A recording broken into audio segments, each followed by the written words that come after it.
Welcome to Gman Gaming and Reviews. So just before we start this review, just if you have a history of seizures or epilepsy, you might want to give this review a skip, as it includes gameplay footage that is derived from the game. So just a little warning out there before we start. So if you have a history of epilepsy or seizures, or you have photosensitivity, you might want to give this one a miss.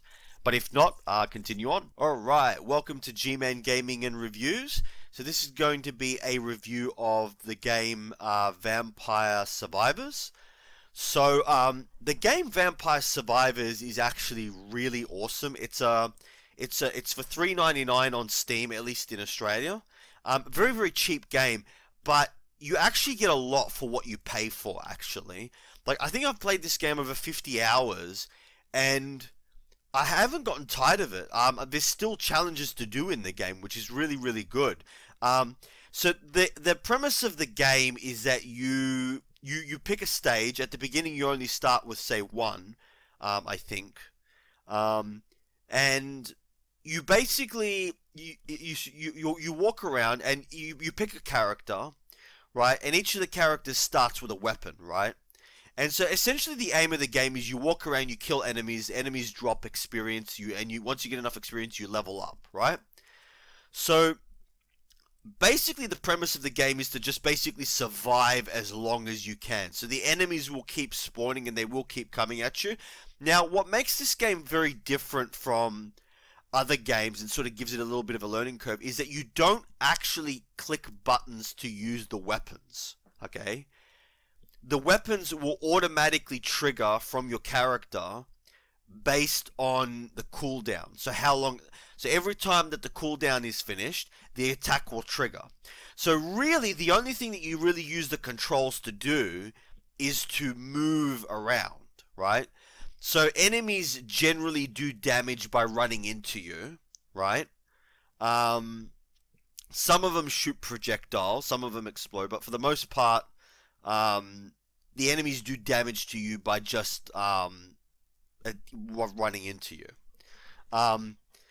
So it seems very simple premise at the very beginning, but it's actually quite interesting because you unlock more and more as the game goes by. It's a really great game to actually have to play if you've only got like 30 minutes to an hour to do a gaming, because you could probably get 2 gaming sessions in there. So whereas if you were to play like a longer game, like say Fallout or something else, you would probably need more time in order to play that game. So my final verdict for those who don't want to watch till the end of the video is that this game is great. Has a lot of replay value. The soundtracks are awesome. It's got a grind element to it, but it's not boring. It doesn't feel like you're grinding in the game. It actually feels like you're playing the game and you're leveling up as you go along. So, the first aspect that we'll review is the sound. The sound in this game is awesome, as you can see here.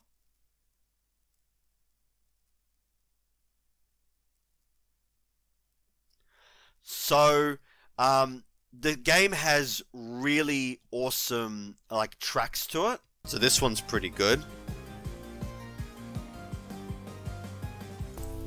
This one's for the Mad Forest, which you start with, which is okay.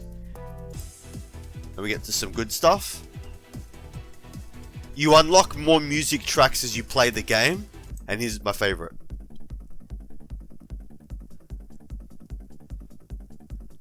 This is my track.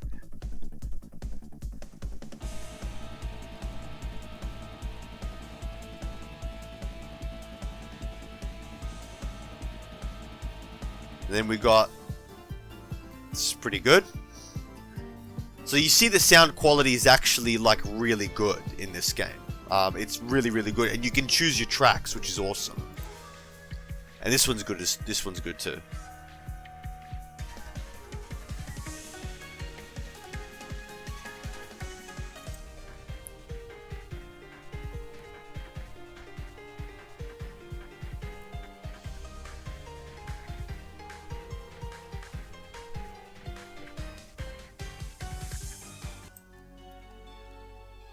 So that's kind of the sound. You can see that there's some really kicking tracks here, and they really help kick off. They really help create the mood of the game. So the next aspect is the gameplay, and the gameplay is absolutely awesome. So like I said before, you move around the stage and you kill enemies and you level up. But the thing that makes this game so interesting is that you're actually under the rush to try to kill enemies as quickly as possible to level up as fast as you possibly can, because if you don't level up fast enough, you're not going to be able to deal with the later waves of enemies. They're just going to crush you.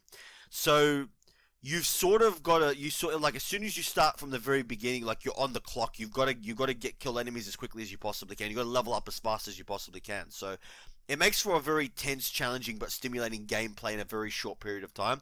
And then you've got, like, the roguelite elements in terms of the weapons that you can get and the passive skills that provide benefits such as increased cooldown or increased area of effect, etc. Now it's random what you get when you level up. So when you level up, you get a choice of 3 either weapons or passives. And you can get more, up to 4 if you have a certain amount of luck. But for the most part, you get to choose one of 3 weapons every time that you level up. So because of that sort of random nature to the game, no 2 playthroughs are ever going to be the same because of the fact that you're not going to get the same weapons, which is very interesting. Now, what's also very interesting is that the weapons can actually evolve, which you find out very early on. If you actually have a look at the beginning of the game, it actually has this unlock section, which tells you all the stuff that you can unlock in the game. So, so you're kind of aware of these evolutions. When you're first playing, it's a little bit difficult to remember what the evolutions are. But if you just go on the Vampire Survivor wiki, it should be fine. And then you'll know, like, the evolutions makes this game very, very interesting. It adds like an extra element to the game, like trying to check out what all the evolutions do and stuff like that. It also has a perk system similar to Rogue Legacy, where you buy upgrades for your characters, and you also have a ton of characters that you can unlock. Like, the game seems to be updated pretty regularly. Like, there was an update that was, I think, a few days ago, and there are even secret characters to unlock. So there's a lot of content here, and it's the fact that there's so much stuff to unlock that keeps the game very interesting. The story is kind of non-existent. I mean, it's not really a narrative game, but you wouldn't expect it for $3.99. The graphics are cute, and they're sort of cute, I guess, but distinctive. Like, it's really easy to make out the different enemies and items in this game, and the stages all look very different to each other and have a different feel to each other, which is good. The replay value is absolutely great for a game that's like $3.99. It's insane the amount of replay value this game has. The large amount of weapons, passive skills, stages, and other things, and characters and other things that you can unlock means that you're going to have a lot to keep coming back with. And then as they keep updating stuff for this game, it seems that there's going to be more. I've been playing this game for 50 hours and I still haven't unlocked everything. And there's always a challenge in this game, because as you unlevel up, you unlock different things for like the levels, and you unlock new levels. And so there's always a challenge in this game, even after you've almost completely leveled up the perk system. So my final verdict is that the game has lots of replay value.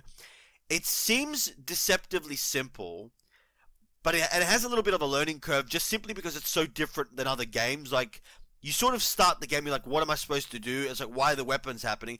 But once you understand how it works, it's actually really simple.